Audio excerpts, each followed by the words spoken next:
Ya, tenang dulu. Kita dengar dulu ceramahnya Ustadz. Bismillahirrahmanirrahim. Assalamualaikum warahmatullahi wabarakatuh.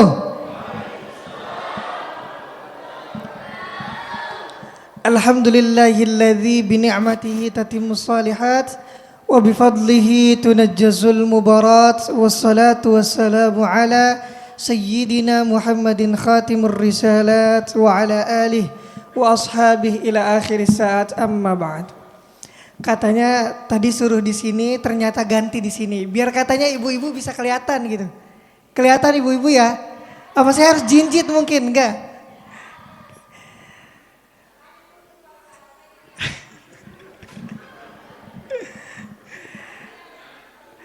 Iya, memulai tausiah memang paling bagusnya kita mengajarkan untuk terus bersyukur kepada Allah, terlebih kita telah berada di akhir-akhir bulan Ramadan. Apalagi kita sudah di 27 Ramadan. Maka mari kita tingkatkan rasa syukur kita kepada Allah Subhanahu wa taala, karena betapa banyak orang yang ingin masuk ke dalam Ramadan tapi ternyata Allah telah memanggilnya dan lebih sayang kepadanya. Kemudian kalau kemarin saya itu di TV, sebelum ke TV saya minta doa dulu ke Kiai Amin. Jadi ketika balik dari TV, kembali ke Timika, beliau suruh apa, saya siap laksanakan begitu. Siap 86 gitu Kiai. Maka kita doakan terlebih dahulu kepada Kiai Amin, semoga selalu berkah hidupnya, lancar apapun yang diinginkan, cita-citanya, dan juga selalu berada dalam lindungan Allah. Amin amin ya rabbal alamin. Bapak Ibu yang dirahmati Allah Subhanahu wa taala, sebelum masuk materi, meskipun tadi sudah dikenalkan sama Kiai Amin, tidak salahnya jika saya memperkenalkan kembali, boleh? Boleh ya. Ini bukan dari kesombongan, bukan, karena Nabi ketika bertemu dengan seseorang, beliau selalu mengatakan bahwa ia adalah utusan Allah. Dalilnya apa? Ana sayyidu waladi bani Adam wala fakhr. Dan aku adalah pemimpin daripada siapa? Anak cucu Nabi Adam, dan itu bukanlah sebuah kesombongan. Maka saya pun bukan kesombongan. Tetapi apa? Lita'arafu, untuk kita bisa saling mengenal.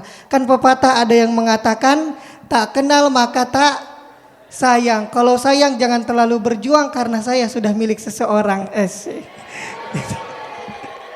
Sedikit-sedikit Bapak Ibu ya, karena kalau di TV kita mau ngelawak, mau bercanda itu pusing, asam lambung naik begitulah.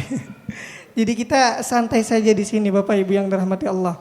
Hadirin yang dirahmati Allah Subhanahu wa taala, ketika kita sudah masuk 10 hari akhir daripada bulan Ramadan, biasanya para dai, para asatidz itu akan mengingatkan kita untuk apa? Untuk meraih malam Lailatul Qadar. Baik ada yang mengingatkannya pada awal 10 hari akhir Ramadan, yakni pada tanggal 20, maupun pada hari-hari ganjil. Maka saya katakan melalui riwayat yang sahih. Kemudian juga para ulama daripada Imam Syafi'i juga mengatakan bahwasannya tanggal 27 Ramadan termasuk daripada ada di dalamnya Lailatul Qadar. Apa hadisnya? Qala Ubay bin Ka'ab anhu radhiyallahu anhu, beliau mengatakan apa? Wallahi. Mananya apa? Persaksian yang bisa dipertanggungjawabkan, karena beliau adalah seorang sahabat Nabi. Apa kata beliau? Inni la'alamuha, bahwasanya aku mengetahui terkait Lailatul Qadar ala aktsari ilmi, dari segala pengetahuan yang aku miliki. Akan apa? Al-lailatul lati amarana Rasulullah sallallahu alaihi wasallam biqiyamiha. Jadi ada satu malam di mana malam itu Rasulullah menyuruh kita, memerintahkan kita untuk menghidupkannya. Apa malam itu? Ya Lailatu Sab'in wa Tis'ain, yakni malam ke-27 Ramadan.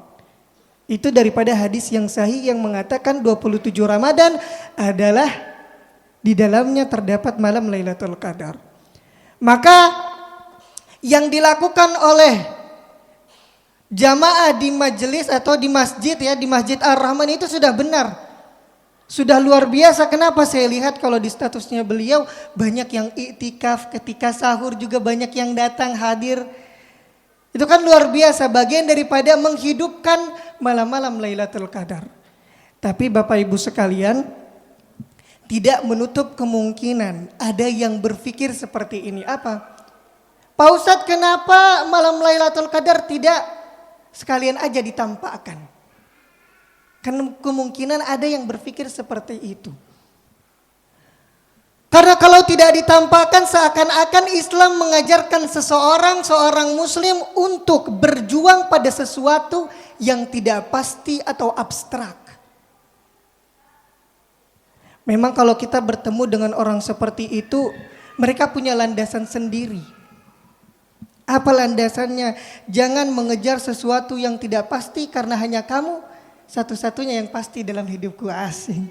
Enggak kayak gitu-gitu mah. Kita selingan aja Bapak ya. Enggak, terus jawaban yang benar seperti apa? Setidaknya jawaban bahwasanya Lailatul Qadar itu dirahasiakan oleh Allah ada dua. Pertama, yang harus kita yakini, kita itu bukan mengejar sesuatu yang tidak pasti.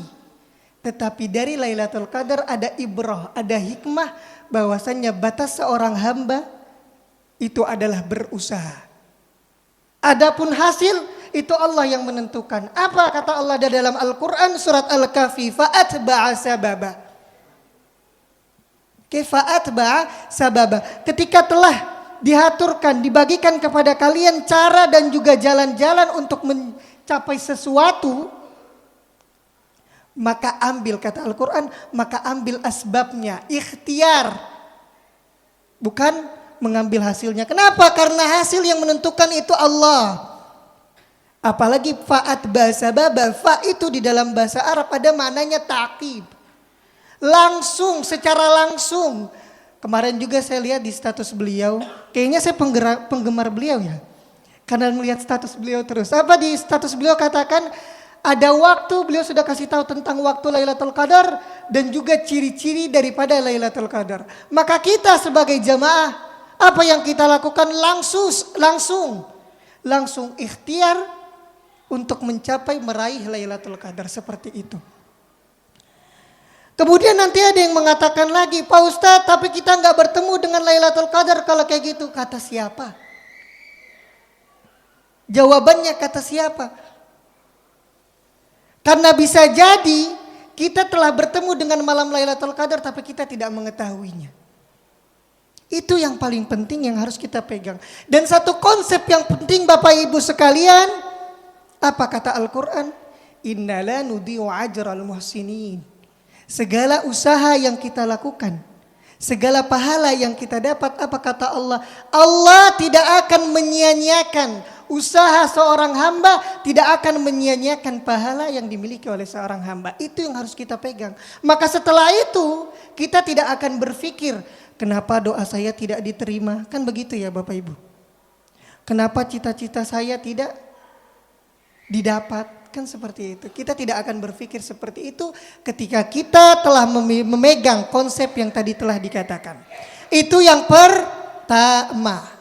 Kemudian yang kedua apa? Bapak Ibu harus tahu bahwasannya sesuatu yang rahasia, biasanya yang rahasia itu justru yang istimewa. Maksudnya gimana? Saya kasih contoh biar mudahnya. Biasanya kalau orang tiba-tiba nikah, mau deket-deket nikah baru dikasih tahu, itu orang akan takjub. Beda kalau misalkan dia ngumbar dulu, ya udah bosan orang lihatnya, kan begitu bahasanya. Ataupun contoh yang lain, misalkan kalau di Papua, nama yang familiar Papua itu apa ya? Siapa? Carlos atau siapa orang Papua itu biasanya. Kita kasih contoh, Zubaidah aja, Zubaidah ya.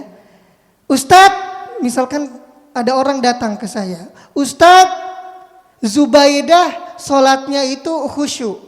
Kita mesti tanya, apa bukti khusyuknya? Ternyata dijawab sujudnya itu lama. Bisa jadi.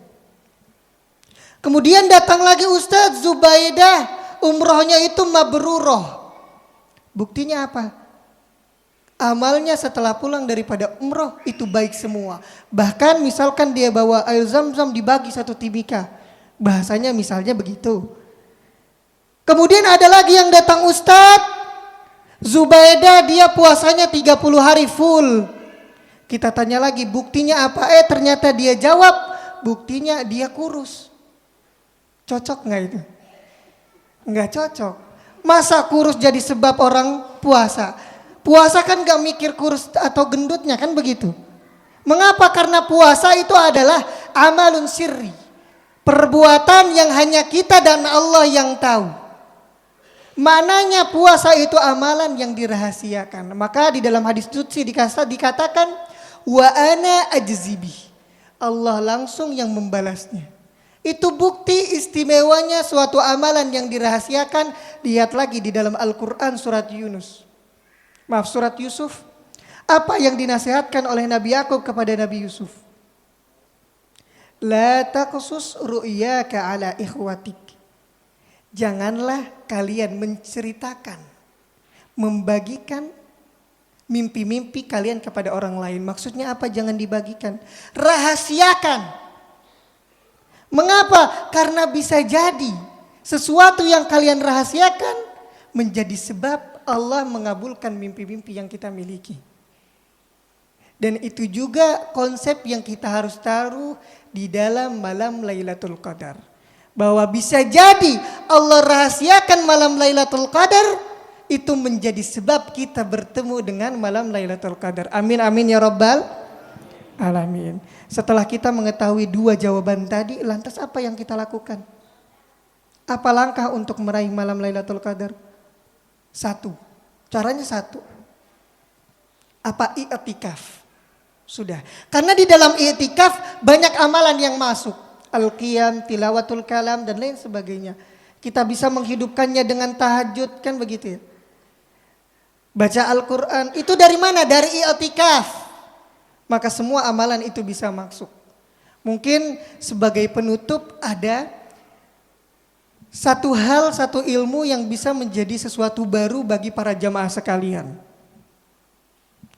Apa ilmunya? Biasanya kalau kita niat i'tikaf, niatnya seperti apa Bapak Ibu? Nawaitul i'tikafa lillahi ta'ala. Atau bahasa Indonesianya, saya niat beriktikaf karena Allah subhanahu wa ta'ala. Cukup sampai situ, betul ya? Atau ada yang beda mungkin? Yang beda angkat tangan deh. Ada ya Bapak Ibu yang beda? Nggak ada. Maka ilmu barunya apa? Kita bisa ganti niatnya. Kepada apa?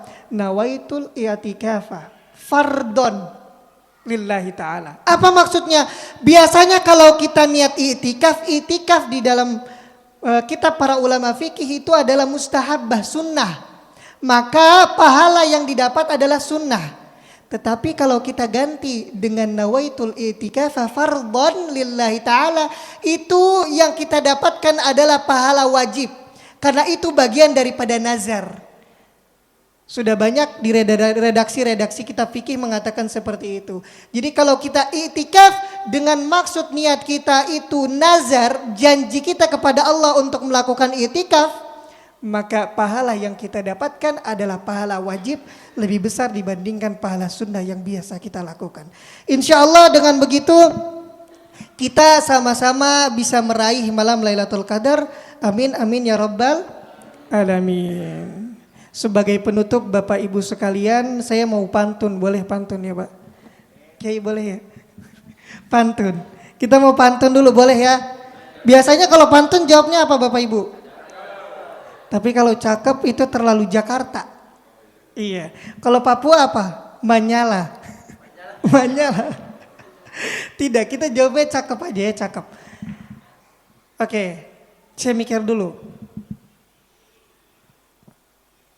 Jalan-jalan beli mangga. Ya kurang kencang ini.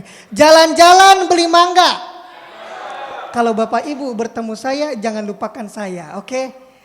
Yang gak nyambung karena mikirnya terlalu cepat gitu. Intinya insya Allah kalau kita punya niat untuk bertemu dengan malam Lailatul Qadar, kita usahakan itu karena dari usaha itu kita bisa meraih malam Lailatul Qadar, Allah akan melihat usaha seorang hamba. Tidak mungkin Allah akan melalaikan hamba, apalagi usaha yang dia usahakan. Oke? Hanya itu yang bisa saya sampaikan. Mohon maaf apabila ada kekurangan. Hadanallahu wa iyyakum ajma'in. Ihdinas siratal mustaqim. Wassalamualaikum warahmatullahi wabarakatuh.